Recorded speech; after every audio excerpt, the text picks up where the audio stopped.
songwriting and Snoop. Did you hear what Snoop had to say about, I guess, how he helped out, or him and Corrupt helped out Warren G in his transition over to Def Jam? Let me go to it for the people who haven't seen it. Snoop Dogg was recently on the Breakfast Club, People love to and talk. they were talking about his transition and his position at Def Jam. And I think Charlemagne brought up Warren G going to Def Jam and how that kind of held up the West Coast for a second too. Here it is. It was a period when the West Coast saved Def Jam before. Yeah, Warren G. Yep. Now my pen has something to do with that as well.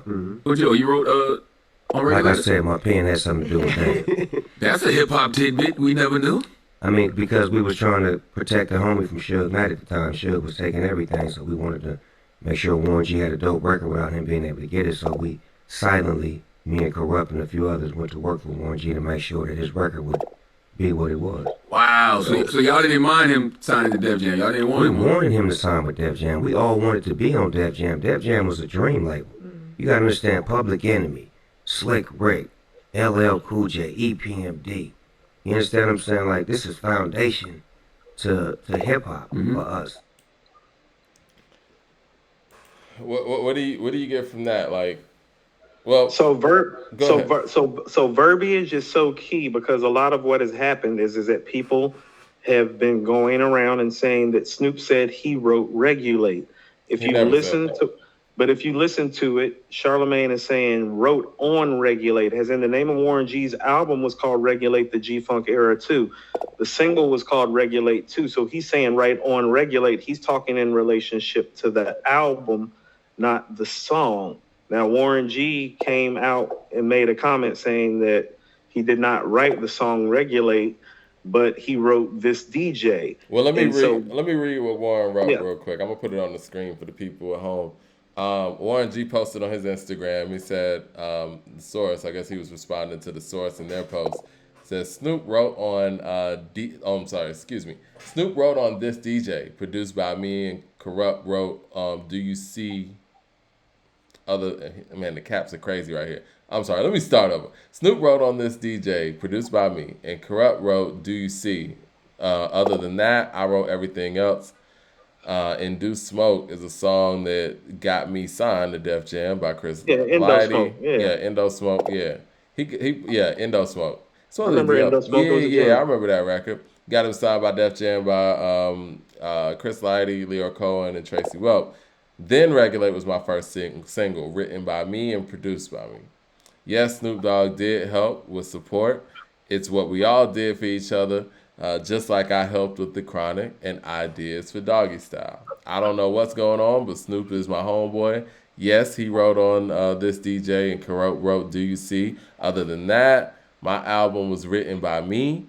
DJ Stewart is responsible for me making history at Def Jam. Indo Smoke was the song that got me signed, and Regulate was my first single written by me and produced by me. Much love to Snoop, much love to Def Jam, and he's plugging the G Funk shop. So I restock at mean, midnight. I'm, Shout out to the Breakfast Club. I mean, a couple things. Like Snoop didn't say anything wrong. Snoop said his pen had something to do with Regulate, the album. It did. He wrote the second single, apparently, this DJ. And I mean, and it's obviously love there. Mike, when you're listening to Murder Was the Case, the song, that's Indo Smoke by Warren G playing in the background. It is. It Yeah, is. I mean, yeah. 213 is 213. You know what I'm saying? Like, they all had something to do with each person getting to the level that they got to. Clearly, Snoop was the star, right? And I Clearly. can now hear, Snoop's pen work on this DJ. Like, that does sound like Yeah. him.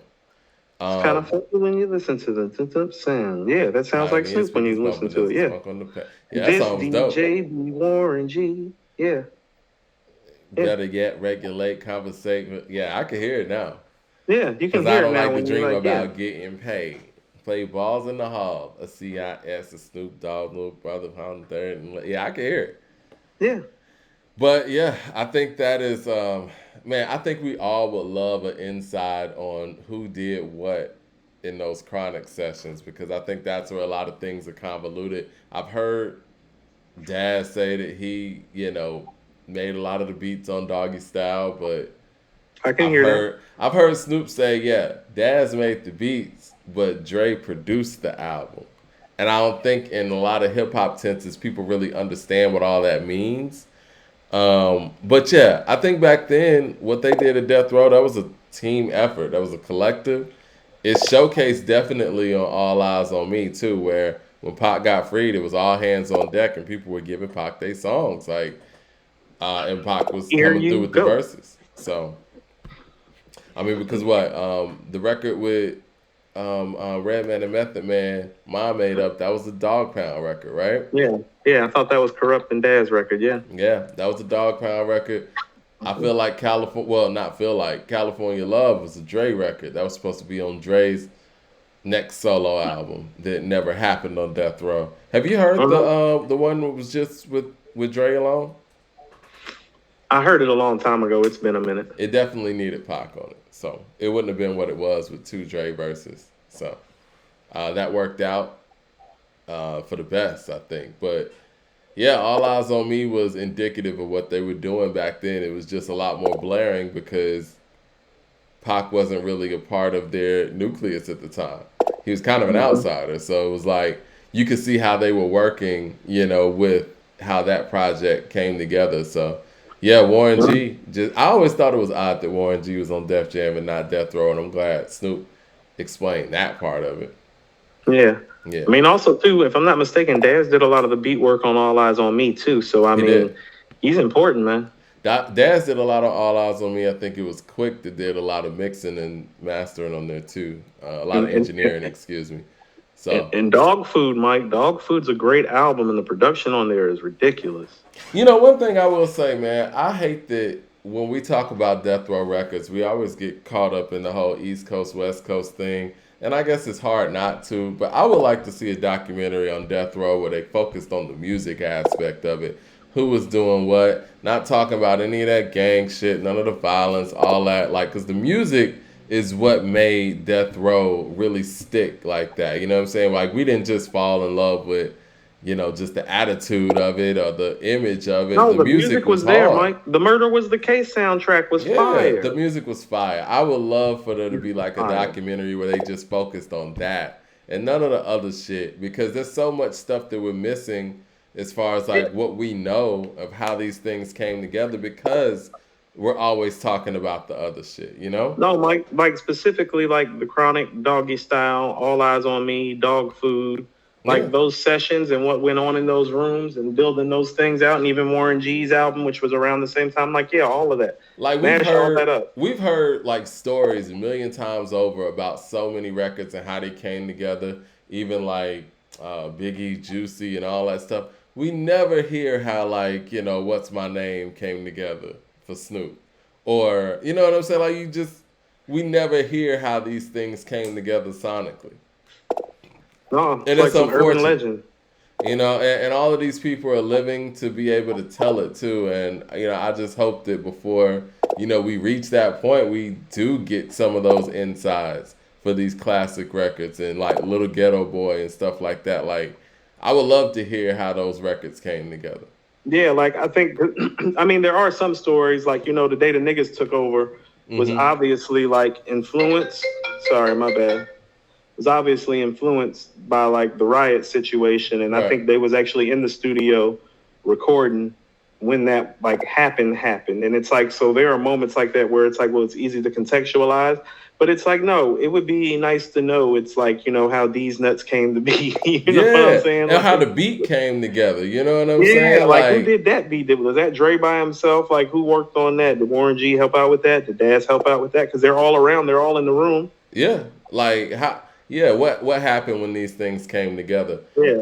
I love those stories. Did Dre leave a beat sometimes and Warren G finish it or Daz finish it? Like, you know what I'm saying? Or they played with something. Did Dre come back in like Snoop said he did on Doggy Style? Like what happened?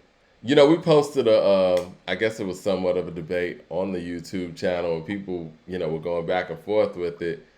It was the T.I. song "What You Know" and Ludacris's "Southern Hospitality," and I guess we could talk about that before we get out. But what made me think about that is I've never heard the story of how the Neptunes and Ludacris got together for Southern Hospitality at that time. Like you always hear a lot of these stories about how people who were so popular actually got together in their seminal record. But I've never heard the Southern Hospitality story ever. No, But you're right. You don't hear a lot of stories about Luda's material in general.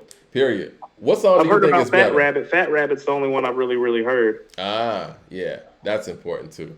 What song do you think is better, Southern Hospitality or T.I.'s What You Know? Well, I think you're gonna go What You Know. I don't know, man. I'm DeCarlo says Southern Hospitality. I'm No. torn. I think it's both of their best songs, honestly. Do you think Southern Hospitality is Luda's best song? Arguably, yes. And you think What You Know is T.I.'s best song? I'm trying to think if Luda has a song better than Southern Hospitality. That was what I was thinking. I know What You Know is Tip's best song. We need Yeah, to do. I We think need to do a mock versus for Ti, man. Who should we have him against? Wayne or something? should do him against Wayne. Wayne or Game. Let me get Ti. You want Wayne or Game? I prefer Game. Okay. Yeah, because the Wayne fans are gonna kill you if you don't pick the right records. And there's like 97 of them to choose from. There's hundreds of them to So choose from. no, I was just thinking about how much work I would have to do, like listening wise, and how much Yeah. Wayne I was about to have to listen to. Yeah. And I'm just like, Yeah. Nah. no. And they're just gonna murder me. And also too, I kind of want to do Game to kind of give him some flowers because he doesn't get enough as an MC.